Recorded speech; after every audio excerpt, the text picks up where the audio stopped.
Welcome back to the Fluent Podcast. I'm your host, Ebony. And I'm Tiffany. Tiffany, welcome back. Episode 7. Oh, I was going to ask you that, but you remember. I did. So welcome to episode 7. Mm-hmm. We have one episode left before we wrap up this season. Yes. It feels weird. What feels weird about it? Taking a break. Oh, yeah. This is a marketing team. Like, this is a podcast, but we're a brand. Yeah. It's necessary for longevity, so I get it. We've got some other stuff to do. We're just starting with the Fluent Podcast. There's so much that's going to be rolling out in the next 6 months to a year. We need to take some time off, reintroduce ourselves to our audience and to a newer audience as well. So I think taking this time off and sharing season 1 is going to be important because we are taking our listener beyond the couch, as I say. You know, there are a lot of podcasts that they can be listening to, but there's no podcast out there where we are talking about topics in therapy, talking through our experience. There's nothing else like it. And I'll tell you from my own personal experience, going through breaking up with my fiance at the end of last year and starting the podcast a few weeks later, 6 episodes in, and I've learned so much. You know, I say I'm a total different person. Like, it's hard for me to say that, but I don't even remember. I do remember what I was, let's say, a month ago. What I think about is, wow, why did that click take so long for me? But that's not the question that we ask. That's where the spirituality of your healing journey needs to set in. Do I wish this happened when I was 28? When I started to go to therapy? Fuck yeah. You know, you've tortured me for 20 plus years. I've been tortured, I feel like, when I look back.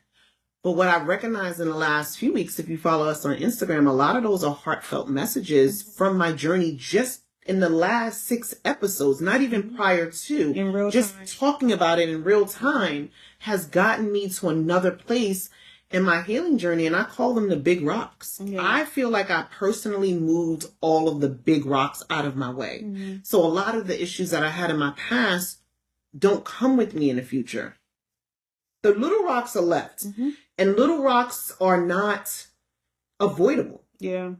When you go through this spiritual journey, that's why there's a difference between the spiritual journey and healing in Christianity and being a Baptist and all of those other religions that I won't call out because I have no idea. But my point is you know when it's spiritual. It's spiritual. Why are you laughing, Tiff? Because you're hilarious. Yeah, it's spiritual when you don't even understand what you went through. Yeah. Like, I don't even have an understanding that after 6 weeks of content, I've been able to move a big rock. When I came here to help others, not in a million years thinking I would help myself. I mean, I feel like we're both in that space because I think we've grown in different areas, but it's still growth regardless of the fact. And for me, with my business, I feel like... Did I ask you how you were doing today? I'm so sorry. Yes, but you remember this take 3. So we already got our laughs and giggles and talks out. Okay. Got it. Sorry, you all. Oh, it's a process over here. So we don't do it in one take? No. But with my business, I learned a lot about that version of myself. Like, what I will and will not tolerate, where I will not compromise. Like, I'm done with the days of being seen and not heard because who the fuck are you? Ooh, Tiffany. You know what I mean? Like, who the fuck are you that I'm not? To where I gotta be seen and not heard, but you can make all the fucking noise. Like, yeah, no, we're not doing that. And I've reached a point where it's weird. It gave me a little bit of anxiety because it's like, this is what freedom feels like. Oh my God, Tiffany.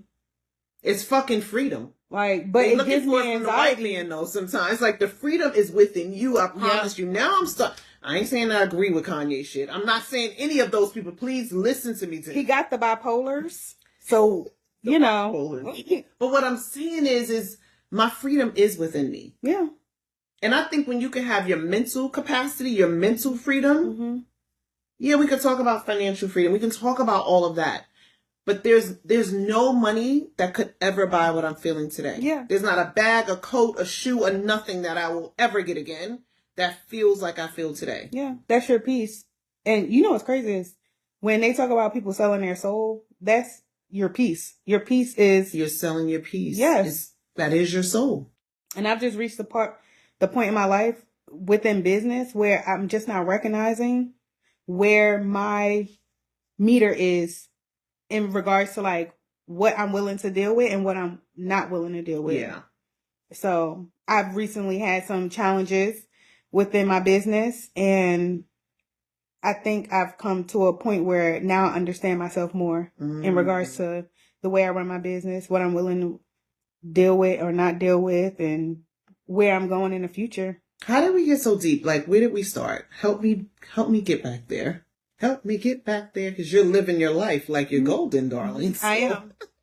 Or whatever Jill Scott said, I'm doing that. I asked you how you were doing, and then we talked about rolling into season two. I think that's where it came from. Yeah, but I just hope the listener is understanding that the experience that they're getting here is in the moment. Oh no, that's what it was. Yeah. We were talking about our growth in real time. In real time. And yours was in dealing with a personal relationship, and mine is for sure. I think the good thing about that is it helps me to figure out, like, where do we go from here as we hone in on the last 2 episodes of the season. So I'm thinking episode 7, just based on what you said, really would, not really, but I think the cost of over explaining yourself could be a great topic for us to go through. Yeah. The cost of over explaining yourself, because you kind of alluded to that. I think that would be, yeah. Let's talk about the subtle but powerful, the cost of over explaining yourself. Yeah, let's talk about that. Okay. So Tiff, when did you first notice yourself over explaining?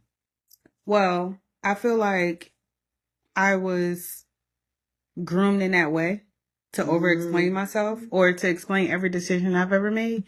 Like going from, my mother wasn't strict per se, but she was very involved. So I always had to explain things to her that didn't make sense. And then that determined whether or not I got my ass beat. But wait a minute, hold on. I didn't get many ass whoopings. I was able to always explain to my mother why I did what I did. No, but the fact that I'm looking in your eyes, so audience, I know you don't see us. So understand that Tiffany, when she tells a story, you see the fucking vision. Like, I'm sitting in the living room while she's talking to her mother, and I'm 9 or 10 or 12 listening, and I'm afraid because you're so intense when you tell your stories. I can count on one hand how many times my mother, maybe 2. Because you were so prepared. Yeah. And honestly, when I got my ass beat, I knew I was getting my ass beat. You want me to narrate our book when you always have such an intense voice. Story. Like, and I walk through the wilderness. We could alternate chapters. Oh, that'll fuck up the listener for sure. I know. They're going to be like, what the fuck? You know what? I've never seen anybody alternate the chapters, so we're doing it just because I've never seen anybody do it. We got to look that up. We might do that. I think we just figured something out for our book. Okay, anyway, more to come with our book. But I'm sorry, you said that with your mom. I always had to explain myself. With Mitchell, he got his ass beat almost every day.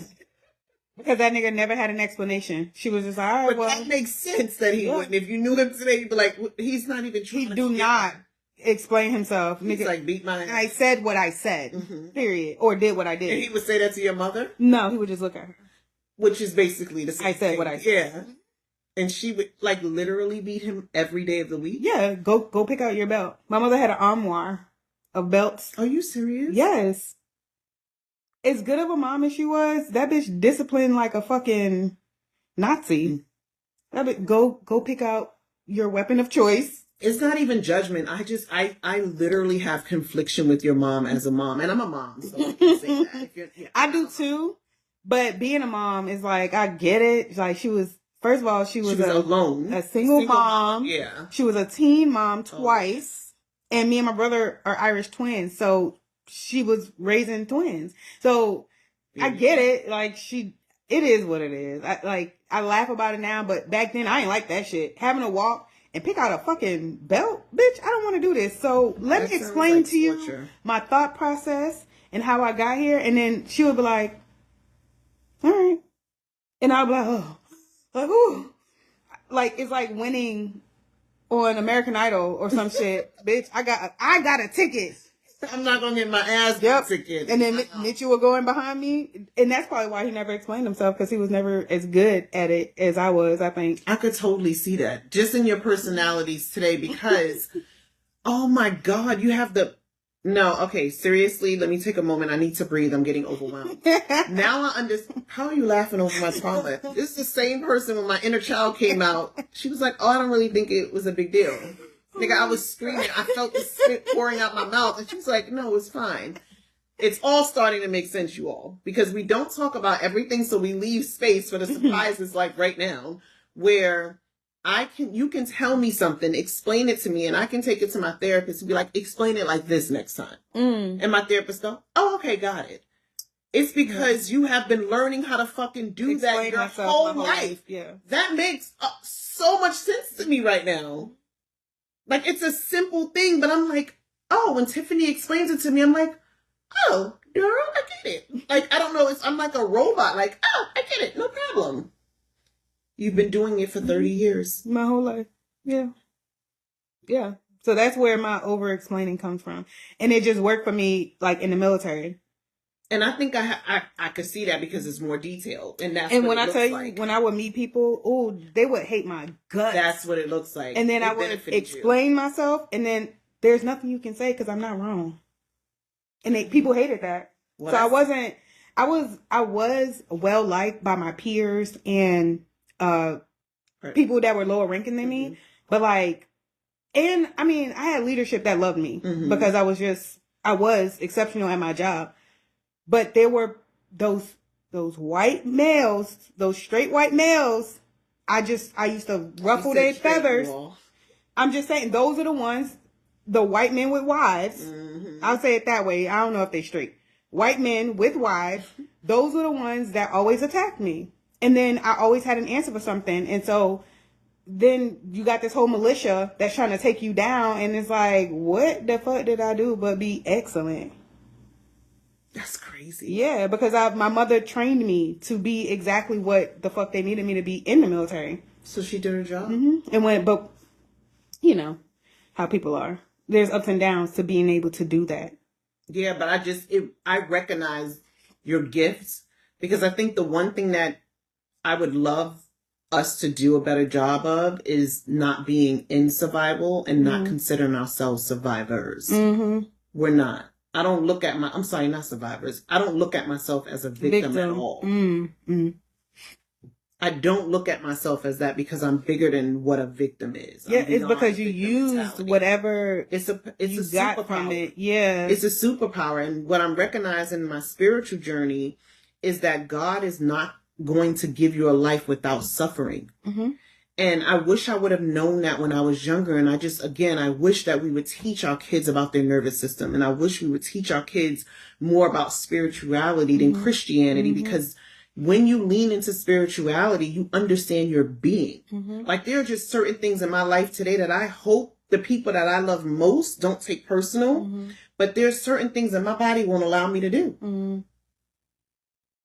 I fucks with that. My body will not allow me to do, and that's beyond just me. That's a spiritual thing. Yeah.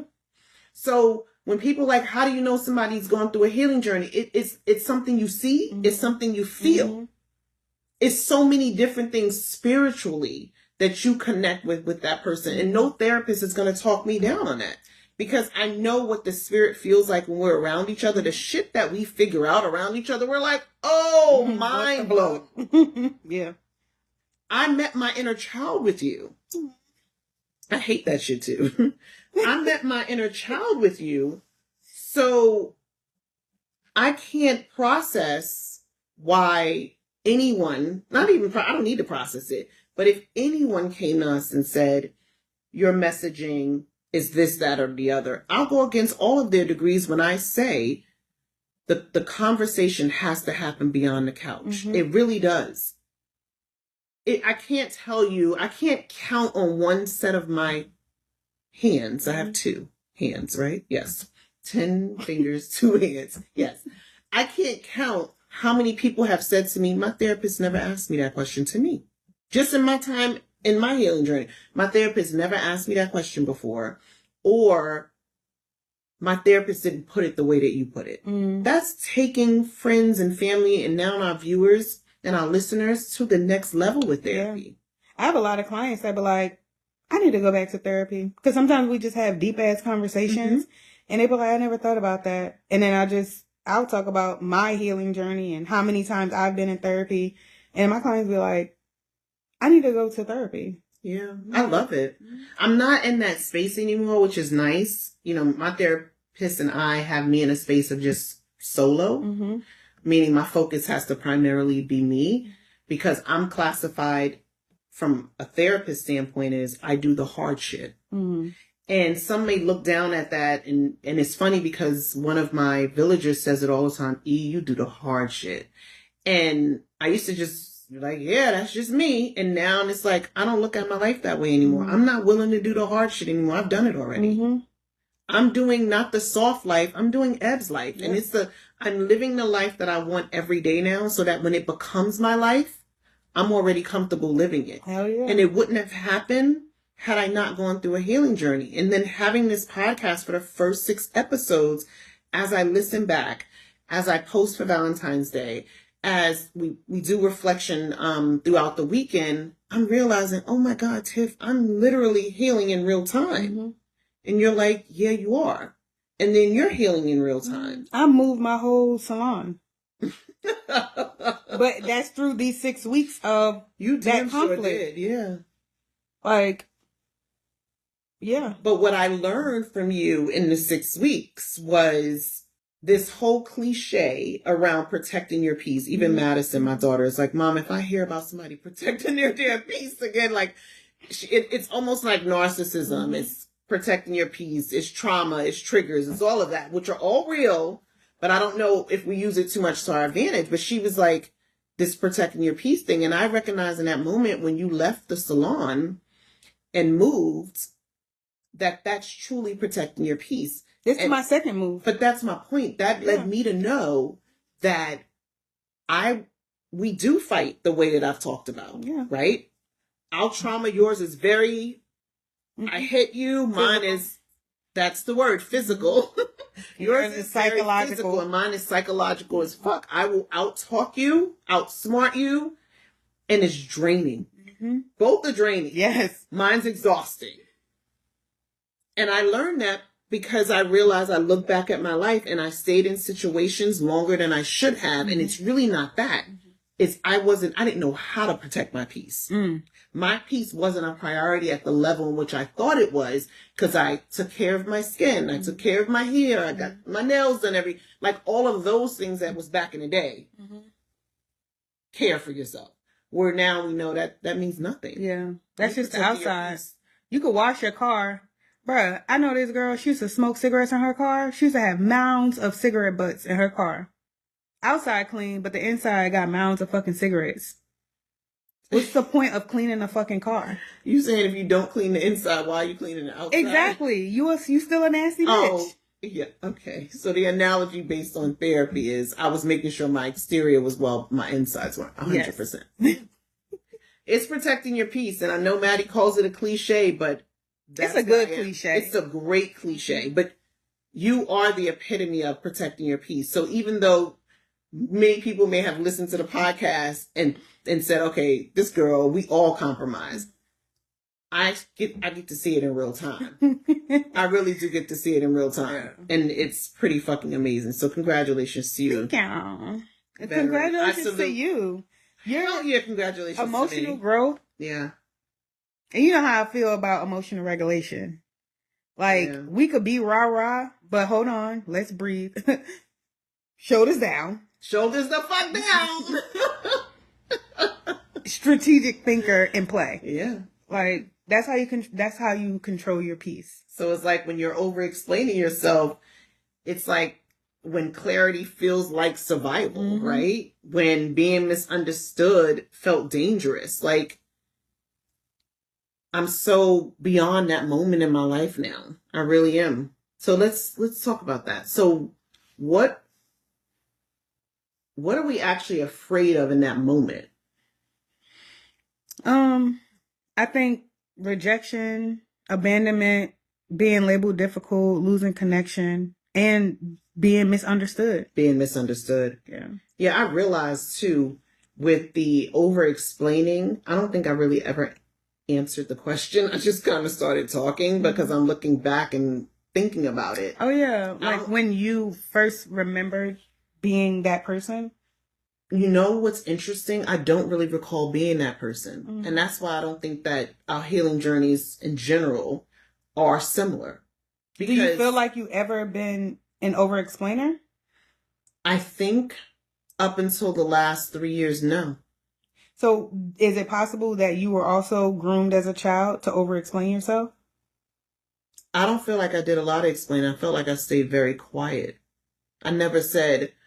I think too, the way that you and Mitchell grew up, you are twins. Mm-hmm. But the way that my siblings and I grew up, we're all 2 years apart. So the oldest is 4 years older than me. So you get to see a lot of things. A lot of the stuff that they experience, I didn't experience. Like, I only got hit one time. And I was the oldest. And you were, it's a total different dynamic. All my siblings, you're the oldest. It really, really is. It's a whole thing on that with, like, you still need to go back to therapy just for being the oldest. Like, that's a whole thing too. Shit. And shout out to, the eldest child. I know I sent my son, a message last night. We the realest. Okay, I'm the baby. Yeah. But anyway, back to me, Leo and the baby. I sent him a message last night because he's like my road dog. Like we grew up together. He's so easy to remember his age over Madison because I'm 26 years older than Madison, but I'm 20 years older than Jared. And I just know when I'm 50, he's 30. When I'm this, he's that. So he's like my little guy. And I sent him a message because he literally is the female version. Oh, wait, the other way. He's the male version. No, he's the male version. He's the male version of me. Mm-hmm. He literally looks like me. Like when I look at him, I see his dad, but his whole aura is me. Mm-hmm. And it's interesting now because it used to be he was me and Madison was her father. Mm-hmm. They're both mine now. Mm-hmm. When I look at her, she physically looks at her like her father. But when she opens her mouth, I'm like, that is me. That is Ebony Mitchell. 1,000%. She's literally my favorite. Like she's such a favorite person to me. Mm. She's chatty as fuck. But just think, you can laugh at future. Why are you not laughing at Maddie being chatty as fuck? This is what I mean. How you be rolling up for Maddie? I told you what my whole life. What? Teachers are telling my mom she talks too much. You? Yes. When I went to basic training at TI, I used to be like, why you don't shut the fuck up? I can't help it. It is not her fucking fault. What you want to talk about, baby? We be on the phone 3-5 hours sometimes. Who? Me and Maddie. Sure do. 5 hours? Hey, Madison, don't do that. I'm good for like a good 20 minutes. It gotta be really good. I see her. It gotta be really good for me to stay on the phone for an hour. So keep that shit going, Auntie Tiff. Mommy don't want none of it. Mommy don't want none of it. Keep that with Tiffy Tiff. So I would never. No problem. I would never. Ooh, that's a lot. That's a lot. But I don't know. To answer your question, I don't really know if I ever really did a lot of explaining. Mm.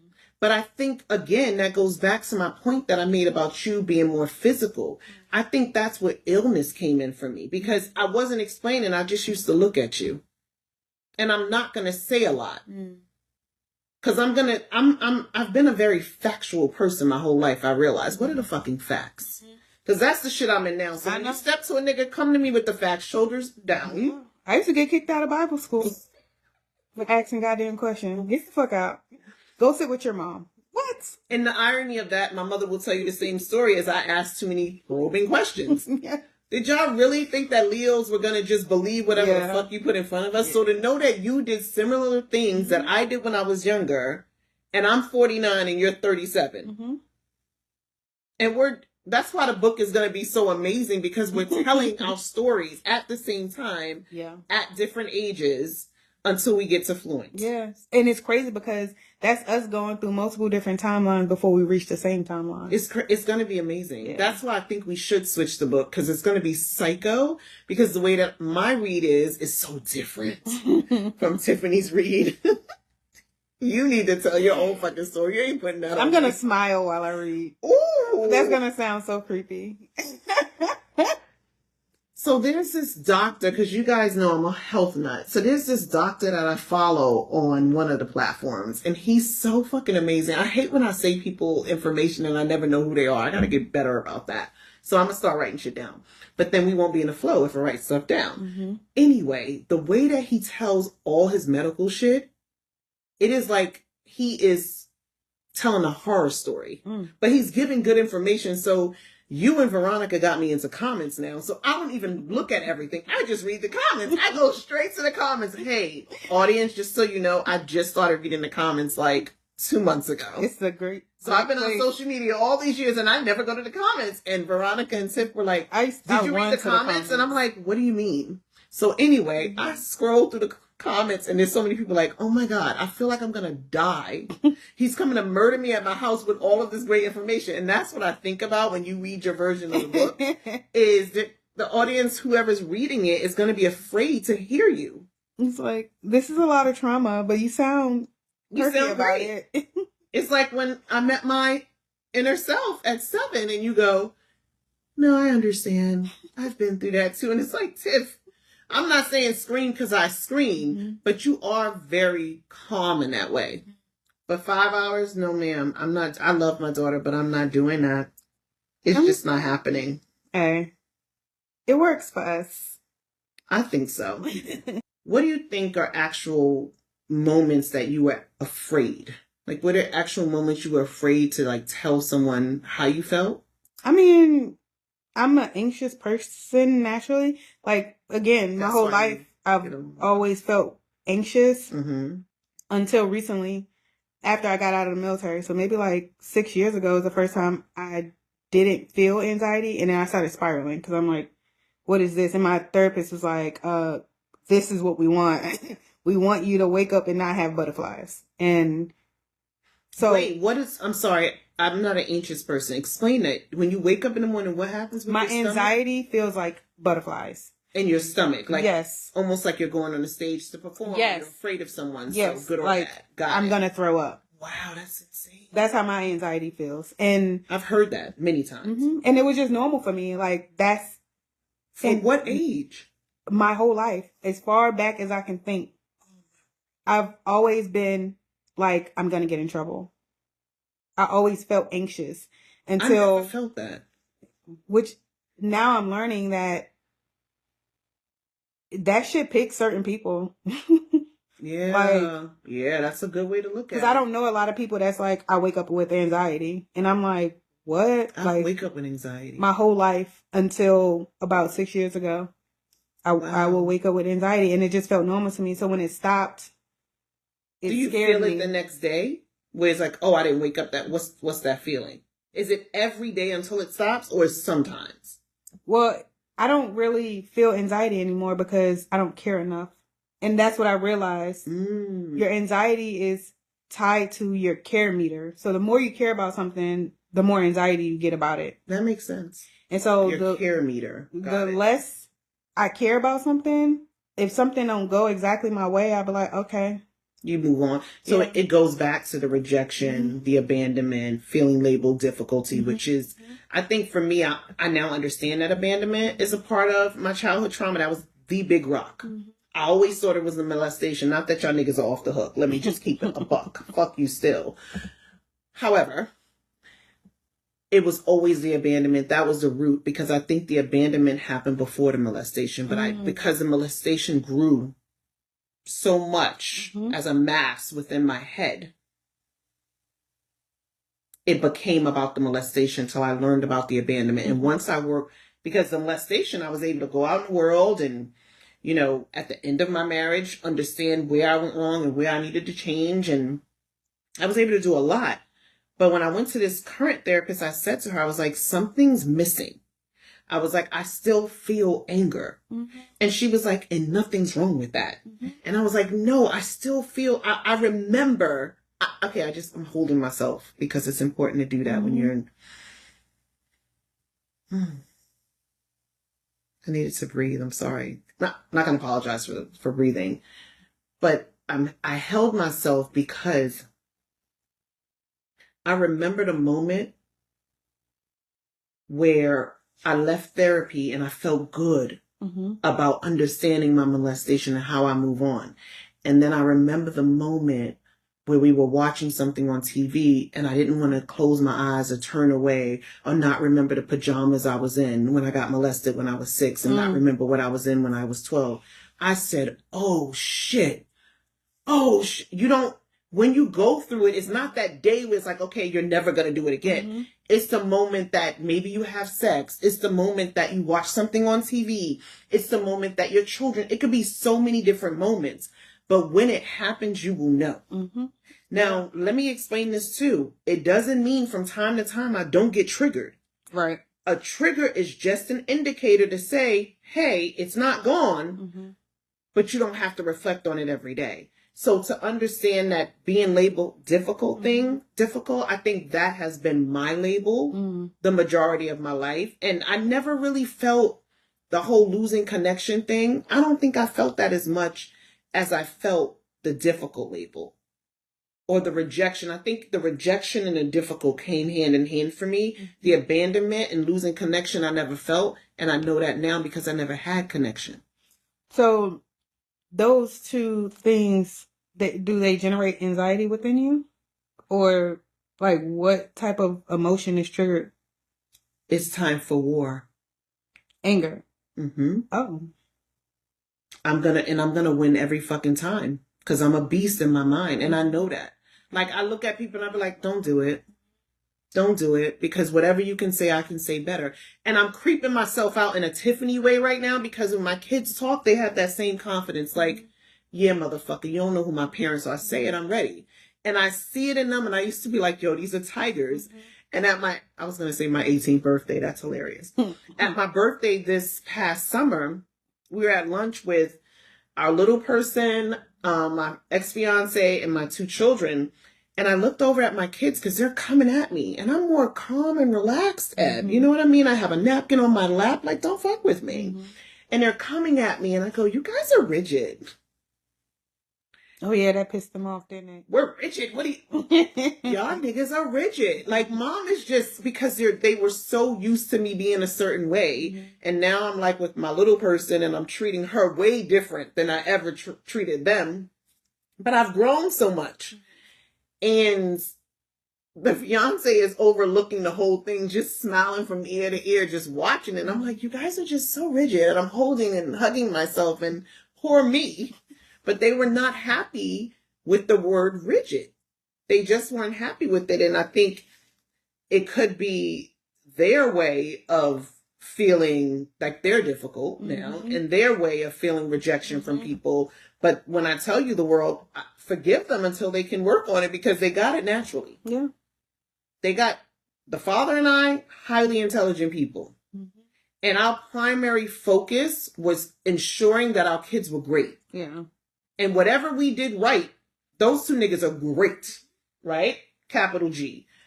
So, yeah, when they show up in the world, they're going to mind fuck you. They're really smart. I probably should stop there because I shouldn't open doors for people. If you haven't figured them 2 niggas out, that's on y'all. They'll figure it out. Yeah. And I don't even know what your kids bring into this world, to be honest, because when I think they're going to scare people. Yeah. Like, my kids are extremely smart. Shit, they stopped me. Okay. Yeah, your kids put you in your place often. All the time. And I let them because if you're afraid of me, you're going to go out into the world and be afraid of whoever the fuck. And no need. I already been through it so that they don't have to. Ooh. Go be who you are despite what anybody fucking says. They have that naturally from you and Mitchell. My God. They don't even have, they're attractive kids, but they really wouldn't have to even be attractive the way y'all act in that house. Like, y'all are the shit.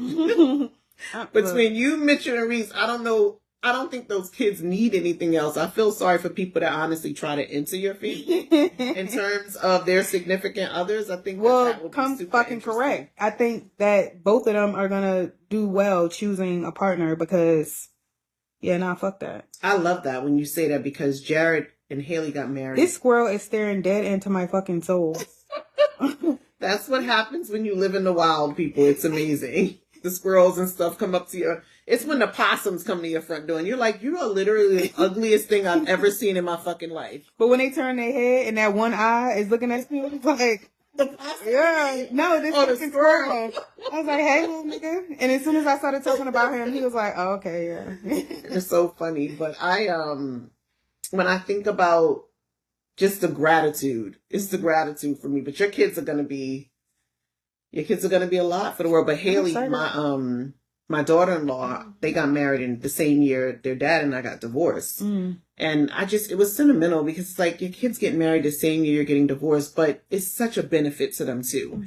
But Haley, the reason why I thanked her, right?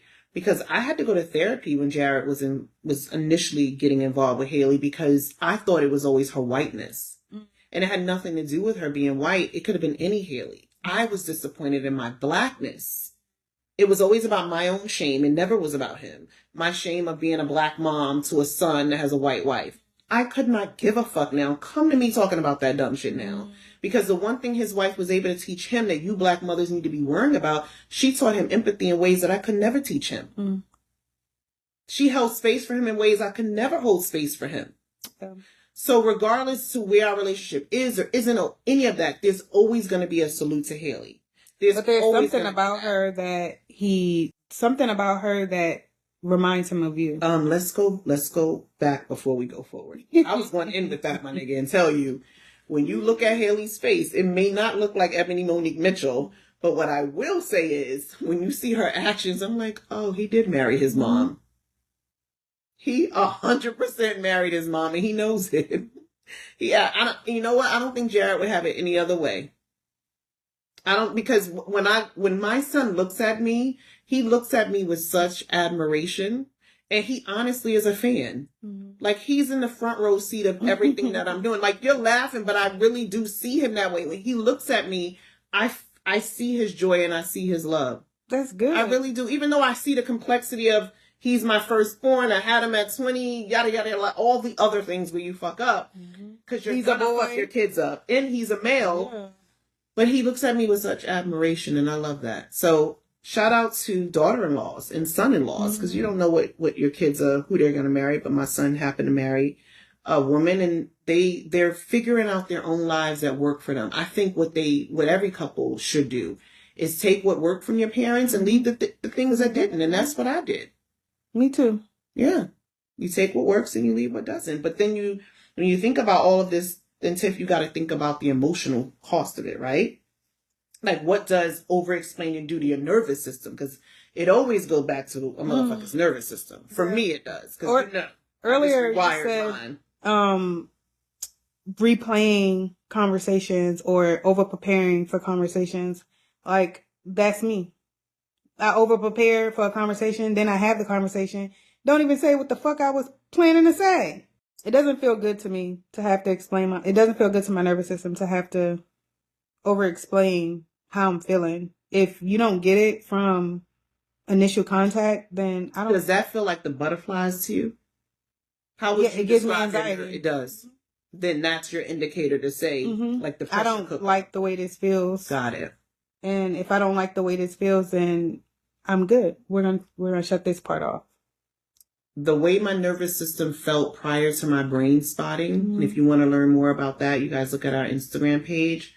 Prior to the brain spotting and my session with you the following week, I can now feel things and I go, oh, I don't want to address that. I'm not going to interrupt my piece. So I will not avoid it. I will say, yeah, that's not a conversation I'm having. And it's not even a comma, it's a period. Because you already labeled that situation with an emotion that doesn't make you feel good. Doesn't make me feel good. And I've retrained my nervous system now. And so I think as the viewers that have gone through this, it's connecting with them. The ones that haven't, that's why you want to have those conversations with your therapist to see if there are other options for you outside of talk therapy. I don't want to talk about shit anymore. I don't talk about everything. Now you have to tell my body, engage with my body, engage with my brain, because I don't want to talk about anything anymore. Yeah. And you will find, you will understand your own journey specific to you when you're ready to do other things within your healing journey. But that nervous system piece is about, it keeps you on flight or fight.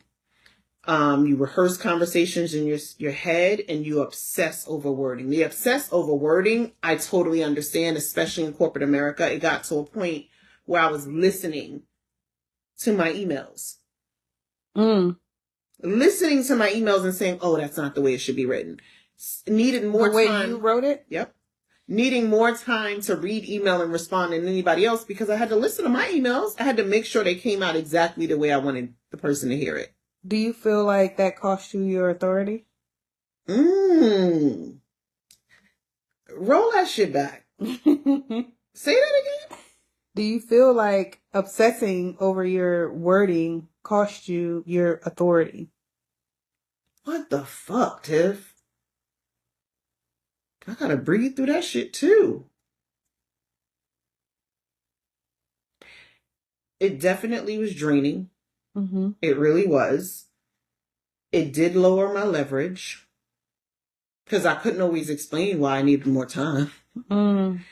And I think I felt like I had a muzzle, because I really couldn't say what I wanted to say and how I wanted to say it, even though it still would have been professional. It wouldn't have been received because it was coming from me. Because I've witnessed on many occasions where someone said something the same way I said it, and it wasn't a big deal. But as soon as I said it, it was like, well, is there another way to say it? No, I said it the way the fuck I said it. So did it cost me? I think it absolutely did. It shifted me from being the chooser to the pursuer. You would have been great in the military. Because it sounds like you use tact. I'm very supposed to. 100%. But in your corporate world, it was frowned upon. In the military, they love that shit. Get straight to the point. My ex-husband told me, he always said, you should work for the FBI. Or some type of organized military, home defense type of organization. Yeah. They would bring projects to me and say, unpack it, dismantle it.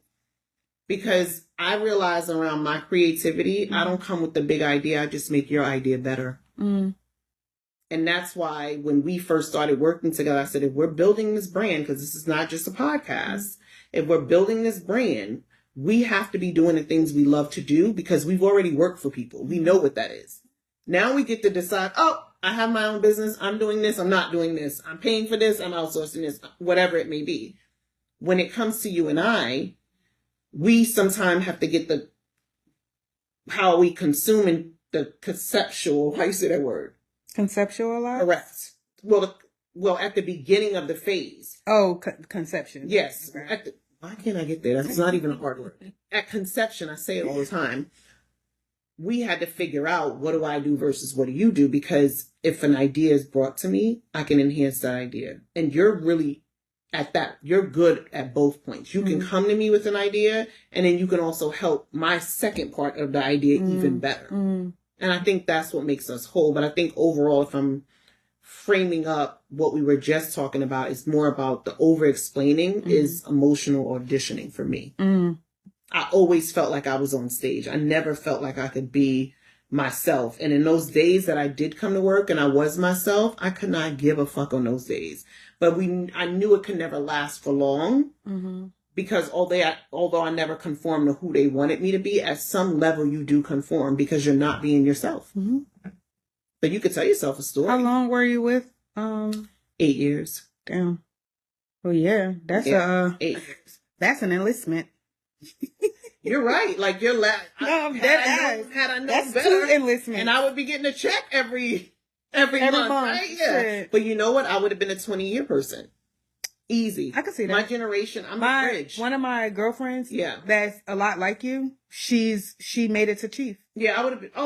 I wouldn't even. She got all 3 of her roofs, and Yeah, it would have been a 20. Honestly, it could have been a 30-year thing for me because I come from that generation. Even though I'm the bridge between the boomers and your generation, I think I still lived in that boomer mentality at my age. I think that I would have been at that job for 20, 30 years because my first job, I was there for 10 years. I left because my boss took me with her. I would have just stayed there. So I think that mentality does now. I wouldn't do that now. Yeah. But back then. Yeah, absolutely. So yeah, I agree with you on that. But then it becomes the shift, right? When do you get to that shift? Like you ask yourself questions like, what changes you need to do first to stop over explaining? I think when I got to that point, one of the stories that I could remember recently was an ex-friend of mine was... I love me a ex-friend story. An ex-friend of mine was leaving a relationship and decided the relationship was over. They called it off and all of that, and they were doing their own things, but slowly breaking up. And just still needed, I think they were still living together. I think that's what it was. And I think, in my opinion, because I can be very free of thought, I'm bisexual, so I'm free as fuck, but I'm also conservative, right? And I just think that you need to not still be living in the same house while you're doing your shit. Like, just wait. So the person, I talked to them that morning and I could tell they were moving around. So I was like, hey, what do you have going on? Long story short, the person told me what they had going on. I wasn't in agreement of it, but I told the person, hey, just be careful. That person, the ex-friend, her partner found out that she was doing whatever she was doing, because I won't share any of that. And that the ex-friend called me to say, did you tell her? And I didn't. And I asked the ex-friend that day, who knows about this? And she said, you and my mother. So when the ex-friend called me, I knew it was just her mother and I. So I was like, unfortunately, you don't have to go talk to your mother because it wasn't me. And the person proceeded to ask me several questions. And I politely said, because I live in facts. And I was just like, hey, I didn't do that. I'll talk to you later. Hung up, didn't call her. Didn't see her for a few weeks. And then I saw her a few weeks later. And she asked to call me to apologize because I wasn't the one that told. She actually failed to remember. Her mother told. No, it wasn't her mother. It was her best friend. She told someone else. Oh. She told someone else. So she knew she told more than me, but put all the pressure on me. Because she just knew it couldn't have been the other person. And this is where sometimes, even when you think you didn't do something, people can convince you. And I said, gaslight you into it.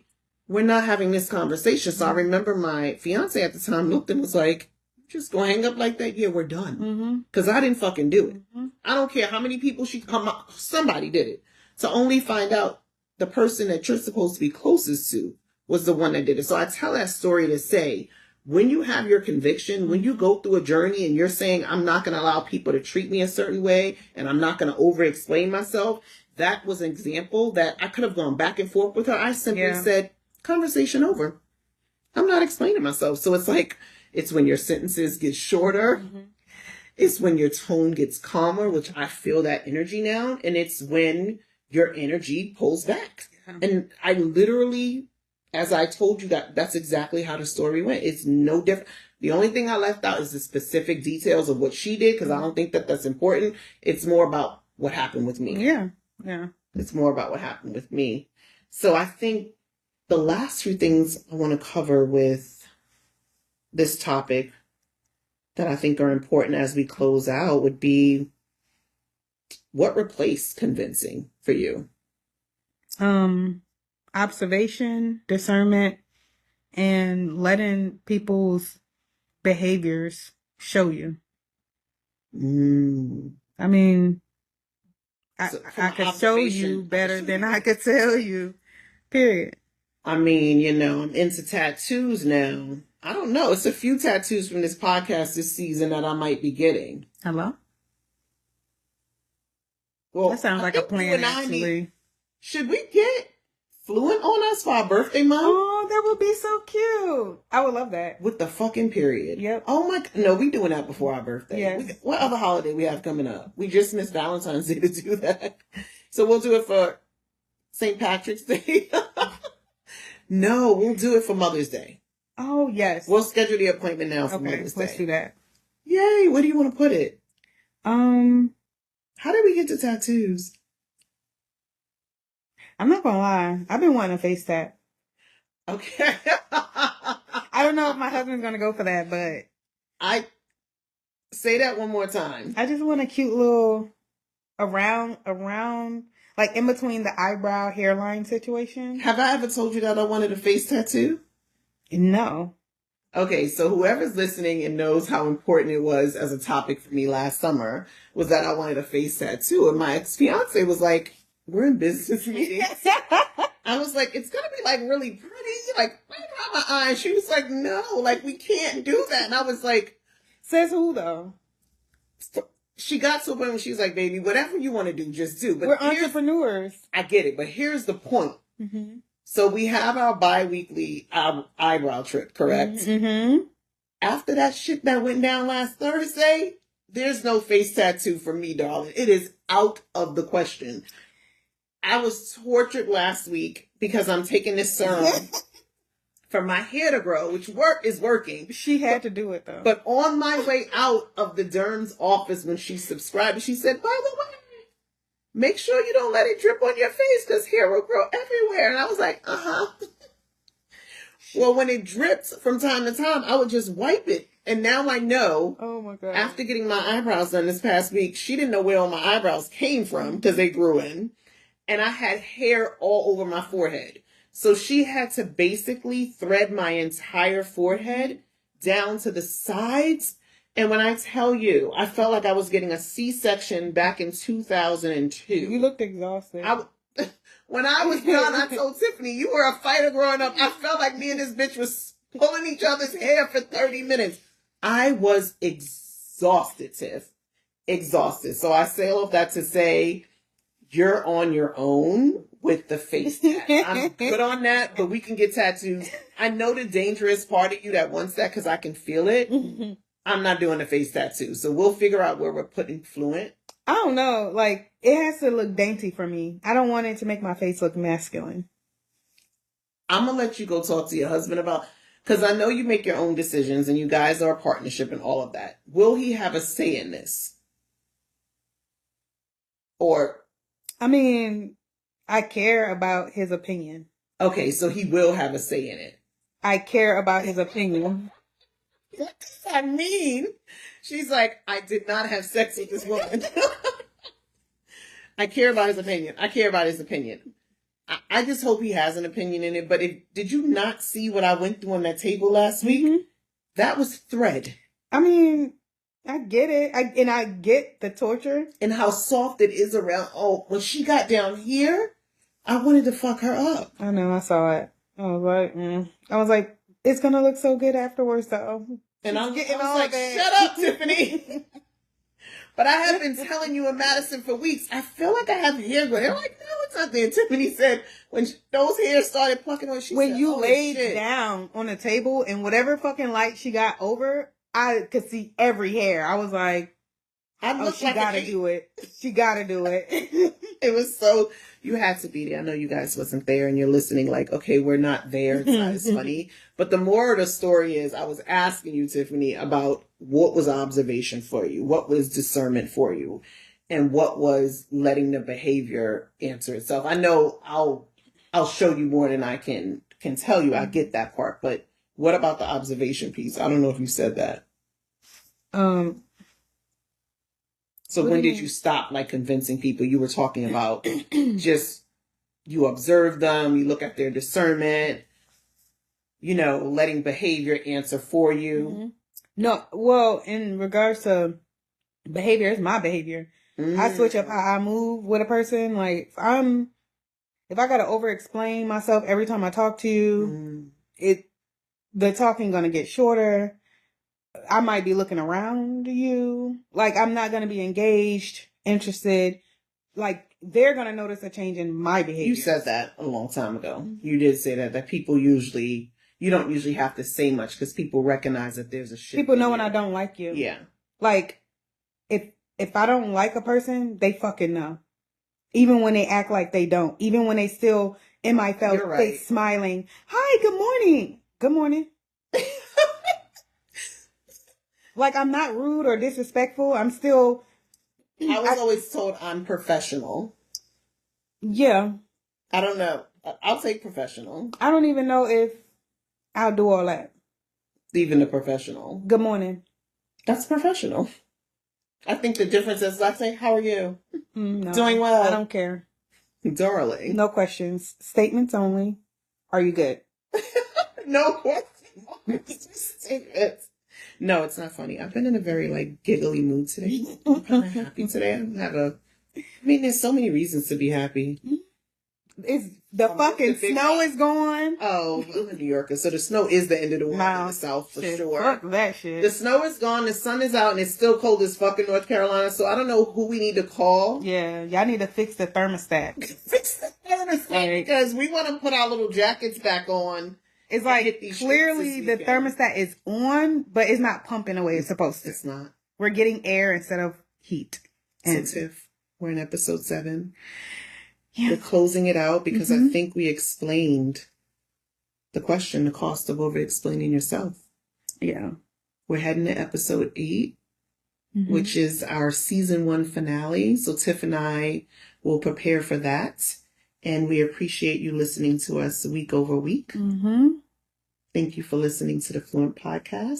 Stay fluent, and we'll see you next week. Bye. Bye.